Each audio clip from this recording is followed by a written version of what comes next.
মকর রাশিফল যারা চাকরিজীবী রয়েছেন তাদের কিন্তু কাজের চাপ বাড়বে, তবে আপনার পরিশ্রমের ফল আপনি পাবেনই। এই সময় আপনার সিনিয়ররাও আপনার প্রশংসায় পঞ্চমুখ হয়ে থাকবে। যারা নতুন চাকরি খুঁজছেন তাদের কিন্তু একটু সময় লাগলেও সুযোগ ভালো আসবেই। যারা ব্যবসা করছেন তাদের ব্যবসা স্থিতিশীল থাকবে, নতুন কোনো পরিকল্পনা বাস্তবায়ন হতে পারে।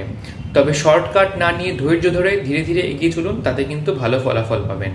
অর্থনৈতিক দিক থেকে বলতে গেলে নিয়মিতভাবে আয় থাকবে, খরচ নিয়ন্ত্রণে রাখতে হবে, সঞ্চয় বাড়ানোর সুযোগ থাকবে।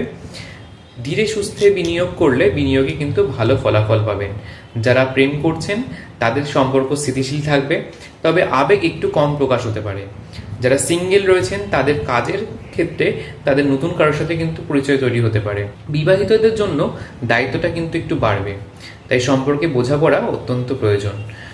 আর পারিবারিক দিক থেকে বলতে গেলে বড়দের আশীর্বাদ পাবেন। যারা পড়াশুনো করছেন তারা ধীরে ধীরে ভালো ফল পাবেন, তাই প্রত্যেক দিন মেডিটেশন করুন, এটা আপনাকে খুব ভালো ফল এনে দেবে।